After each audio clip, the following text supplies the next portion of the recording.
नमस्कार। आज हम एक ऐसी चीज के बारे में बात करने वाले हैं जो हम सब भारतीयों के दिल के बहुत करीब है, लेकिन हो सकता है कि हमारे फाइनेंशियल फ्यूचर के लिए उतनी अच्छी ना हो। जी हां, हम बात कर रहे हैं सोने की और उस सोच की जो हमें इससे एक तरह से बांध कर रखती है। ये आवाज, ये सलाह हम सब ने सुनी है ना? हमारे घरों का शायद ये सबसे बड़ा फाइनेंशियल मंत्र है। अरे घर में शादी का माहौल सोचिए, सबसे पहला काम क्या होता है? चलो ज्वेलर के पास चलो। हम सोने को एक अल्टीमेट फाइनेंशियल सेफ्टी कवच की तरह देखते हैं, पर सवाल यह है कि क्या ये कवच असल में हमें आगे बढ़ने से रोक रहा है? चलिए आज इसी सवाल की तह तक जाते हैं।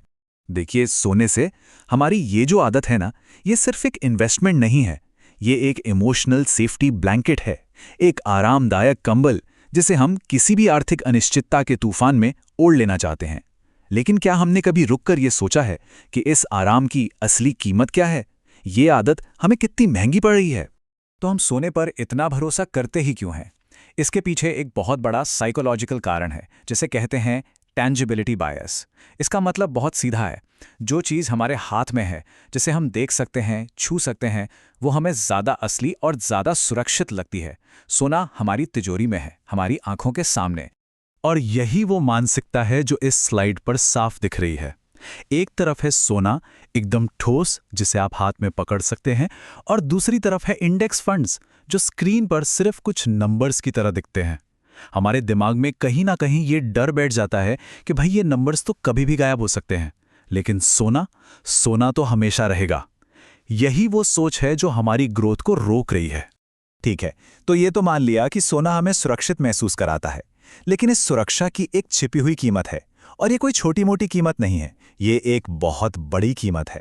तो आइए देखते हैं कि आपका सोना आपके लिए क्या नहीं कर रहा है। यहाँ एक बहुत ज़रूरी कॉन्सेप्ट आता है, जिसे कहते हैं अपॉर्चुनिटी कॉस्ट। आसान भाषा में इसका मतलब है वो पैसा जो आपने कभी कमाया ही नहीं, क्योंकि आपका पैसा सोने जैसी कम रिटर्न वाली चीज़ में फंसा हुआ था। ये वो दौलत है जो बन सकती थी पर बनी नहीं। अब जरा इन आंकड़ों को देखिए, ये खुद अपनी कहानी बताते हैं। पिछले 10 सालों में सोने ने करीब करीब 8% का सालाना रिटर्न दिया है। वहीं निफ्टी 50 जैसे एक सिंपल से इंडेक्स फंड ने लगभग 14% का रिटर्न दिया है। अब ये जो 6% का फर्क है ना, ये सुनने में छोटा लगता है, लेकिन लंबे समय में ये फर्क जमीन आसमान का हो जाता है। यही वो दौलत है जो हम मिस कर रहे हैं। तो सबसे ज़रूरी बात यह है कि हम इन दोनों चीज़ों की भूमिका को सही से समझें। सोना वैल्यू को स्टोर करता है, एक तरह से पैसे को बचाता है, खासकर संकट के समय। लेकिन इंडेक्स फंड्स वो दौलत बनाते हैं, वो भविष्य के लिए वेल्थ जनरेट करते हैं। तो एक बचाता है और दूसरा बनाता है। हमें दोनों की ज़रूरत है। तो अब सवाल उठता है कि इसका समाधान क्या है? क्या हमें अपना सारा सोना बेच देना चाहिए? नहीं, बिल्कुल नहीं। समाधान है अपनी सोच को बदलने में, एक सिर्फ बचाने वाली मानसिकता से एक वेल्थ बनाने वाली मानसिकता की ओर बढ़ने में। देखिए, ये समझना बहुत ज़रूरी है कि हमारे माता पिता सोने पर इतना निर्भर क्यों थे।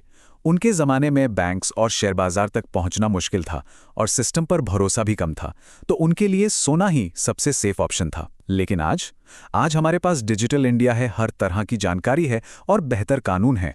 आज सोना कई विकल्पों में से सिर्फ एक है, इकलौता नहीं। और यही इस पूरी चर्चा का सार है। हमें अपने उस सेफ्टी ब्लैंकेट को फेंकना नहीं है, हमें बस उसके साथ साथ फाइनेंशियल फ्रीडम तक पहुंचने के लिए एक सीढ़ी भी बनानी शुरू करनी है। सोना आपका कवच है, तो इंडेक्स फंड्स वो सीढ़ी। ठीक है, तो अब मानसिकता बदलने की बात तो हो गई, पर अब असल काम पर आते हैं। ये बदलाव शुरू कैसे किया जाए? चलिए कुछ ठोस कदमों पर नजर डालते हैं, और यकीन मानिए ये बहुत आसान है। ये रहा एक सिंपल 3 स्टेप प्लान। सबसे पहले ये तो जानिए कि आपके पास कितना सोना है और वो आपकी टोटल वेल्थ का कितना हिस्सा है। दूसरा, एक नया लक्ष्य तय करें कि आप अपने पैसे को अलग अलग जगहों पर कैसे बांटना चाहते हैं। और सबसे जरूरी तीसरा स्टेप, एक छोटी सी एसआईपी शुरू करके इस बदलाव को ऑटोमैटिक बना दीजिए। हर महीने थोड़ा थोड़ा करके बस शुरुआत कीजिए।